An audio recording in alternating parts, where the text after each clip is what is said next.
Ladies and gentlemen, how to make a whole audience listen. Exactly in this way. So, thank you very much for listening and have a nice day.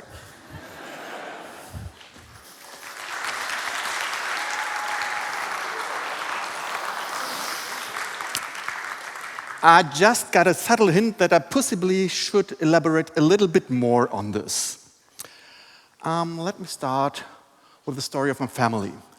When my kids were younger, in the age of kindergarten, they had a very nice principal there. She one day came up with a very smart idea. She wanted to organize a jobs day for the children, that is, have the parents tell something about their everyday jobs. She already had a physician, a carpenter, but no engineer. So she got to me. You're an engineer, she said. Why don't you join us? Tell something about your job. What does an engineer do? 5 minutes. And bring something that's typical for your job.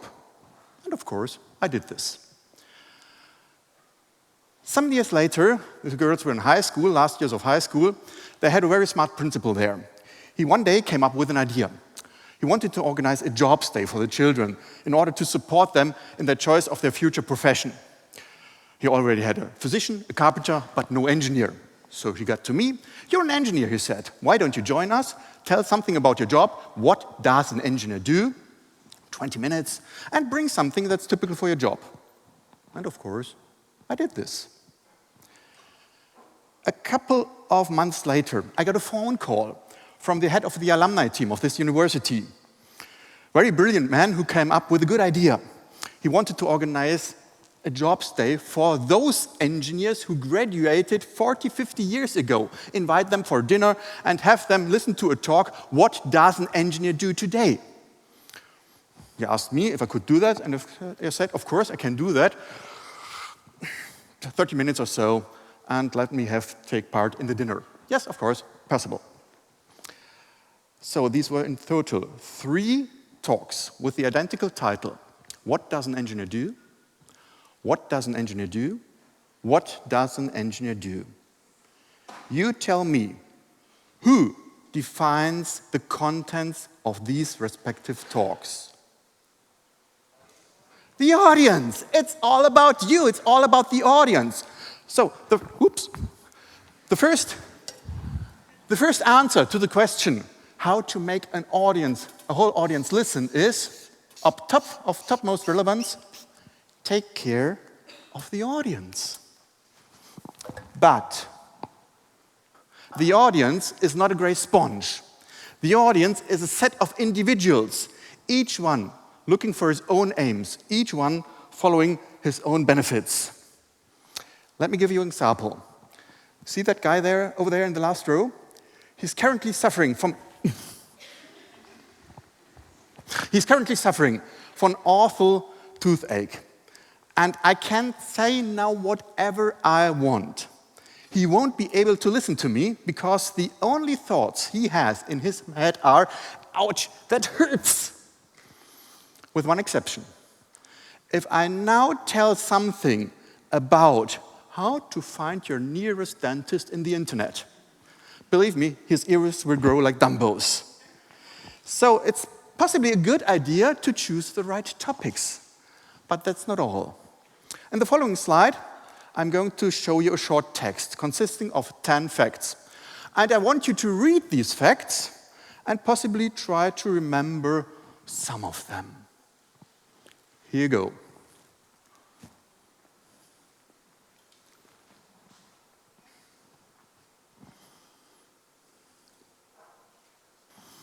Okay, so far.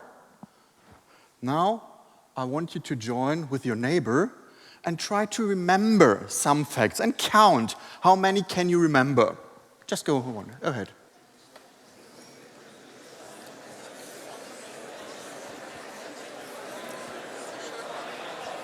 And maybe you can show me with your fingers how many facts you think you can remember. 1, 2, 8, 10, 1, 5. I see the average is between 1 and 9. That's typical for this practice. I will show you the text once more. And now I will make it different. I will make it more difficult for you because I will add an 11th fact. This 11th fact will appear at the top of the text, and then I want you to read this fact and then go over the text once more.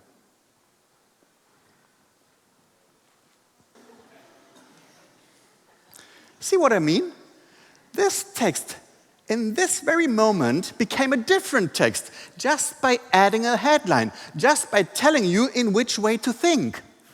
So if you want to make your future audience listen to you, it's always right to choose the right topics and to tell about these topics.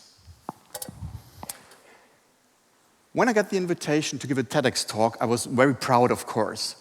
And in order to guarantee that everything goes right, the organizational team provided me with a handout, a speaker's guide.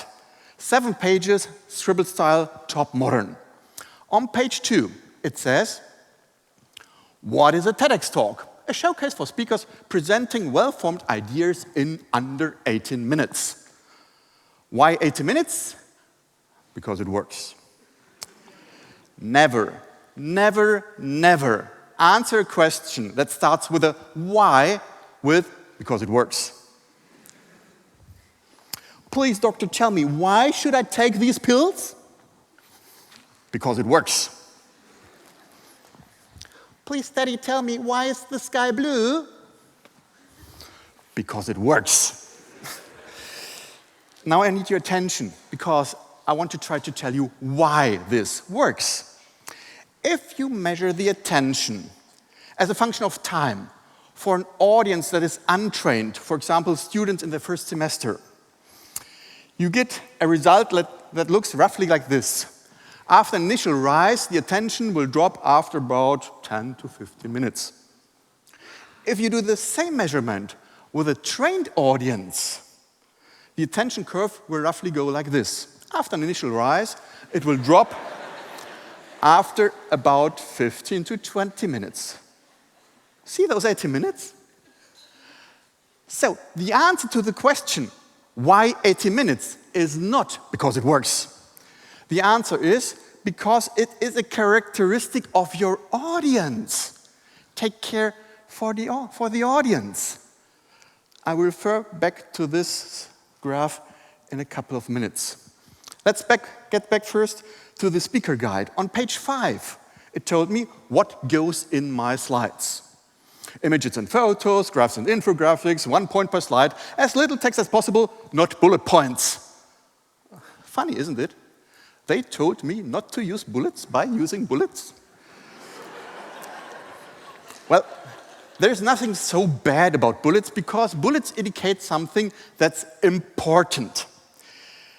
If you are an author to a text and you want your reader to recognize, ooh, this is important, you ask your printer to print this in behind a bullet, or to print it in italics, or to underline it, to give it a different color, or even to print it in boldface. However, if you talk to people who will listen to you, you can't speak with a bullet point in front of you. At least you shouldn't. You can't speak in italics. You can't speak underlined. You at least should not speak with a different color. And, of course, not boldface. If you want your listener to react, that is to recognize that something is very important, you have to act differently, you have to behave differently. For example, use your voice. Speak up if it's very important. Speak low if it's even more important. Leave the stage and get close to the audience to tell them, this is very important what I'm going to say you. Or you can distribute some sweets. For the people to remember, oh, just a moment. For the people to remember, even every time I look at the sweets, I thought that is important what he said to me. And, of course, you can even show them a smile. The third answer to the question, how to make a whole audience listen, thus is the baseline. Please use the whole setting. Talking about smiling. When I give seminars in presentation techniques to economists, you know economists are those guys who wear their suits even when they go to bed. I sometimes ask them, what do you think? Is it allowed to make a joke in a scientific talk? Their answer will be, you tell me, what is a joke? A joke is when the faces of your audience go like this. Their final answer will be, never. You must not smile in a scientific talk. There must not be a joke in a scientific talk. A scientific talk must hurt. Funny enough, if I ask the same question to students of natural sciences, they tell me, audience, smile, joke? Of course. I can reach that the attention rises. It is fun. Making a joke in a scientific talk. Attention, audience, motivation. Let's get back to the graph I just showed you. When your audience is motivated, you can reach that the attention curve somewhat keeps at a high level. The question now is how to motivate your people. There are several answers. One of them is very simple. Bring them a sandwich. This will be your next talk. Just start at the bottom slice of bread, where you give the introduction, introduce yourself, introduce your topics, the theme, and give some first information. The next layer, the salad, in this case, will make you hand over the focus to the audience. Ask them a simple question, let them think about it, collect the answer, just as I did with you. The next slice, the egg in this case, you get the focus again on you, and you collect the answer, you work with the answer, and you add new facts. The next slice, the tomatoes, please again hand over the focus to the audience, let them work with the information, let them read a short text, let them discuss, let them show the answer with the fingers, just as I made with you. You get the point. Simply swap between giving information and having the people work with the information until you reach your end of the talk, the top slice of bread in the sandwich, where you give a conclusion and a look into the future. This means if you want to make your whole audience listen, also take care of the speaker. Let him or her guide through the talk. As time is almost up, I say halt. I want you to take home 5 messages of this talk. If you want to make your audience listen, first and on top, take care for the audience. Second, it's always right to choose the right topics and to communicate them. The baseline is use the whole setting and, caution, pun approaching, what is left. On the left-hand side, you find the speaker. Let him or her guide through the talk. And the 5th take-home message is the most important one. You don't want to make your audience listen to you. You want to make them understand you. And in order to make them understand, it's necessary to show them the whole picture. And then it becomes perfectly clear that this is not a picture of 4 red dumb triangles. This is more. Thank you very much for understanding.